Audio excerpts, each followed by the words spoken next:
નમસ્કાર ખેડૂત મિત્રો, આપણે માવઠા પછી શું સાવચેતી લેવી તમાકુની અંદર તમે જોઈ શકો છો. આ ખેડૂતને કે આ માવઠાની પહેલાં આને કટિંગ કર્યું હતું પાન અને જમીન આખી પલળી ગઈ હતી, એટલે કાળું પડવાની શક્યતા બહુ વધારે હતી અને તમાકુમાંથી પાણી નીકળતું જ નહોતું, એટલે સડી જતી હતી.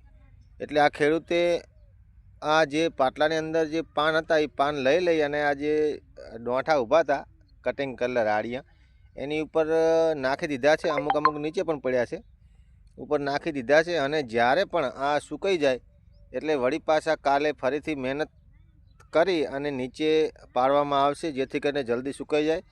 અને આ બાજુનો ભાગ બાકી રહી ગયો હતો તે આજ સવારે કટિંગ કર્યો છે. અને આપણે ઉલટી નાખી છે.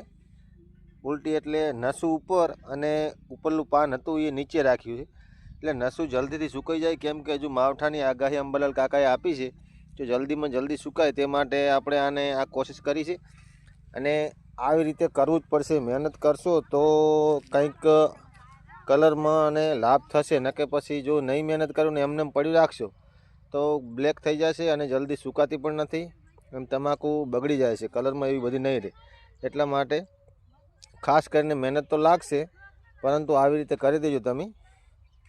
જે પાટલાની અંદરથી લઈ અને આ જો આ ખેડૂત આખી તમાકુ એમ કરી છે, બરાબર. અને આટલી બાકી રહી હતી આ પાછળથી આજે પાડી છે. આવી કોશિશ કરજો અને મહેનત તો લાગશે, પણ તમારો કલરમાં તમાકુ રહી જશે. ખાસ કરીને નુકસાન નહીં થાય. જય માતાજી.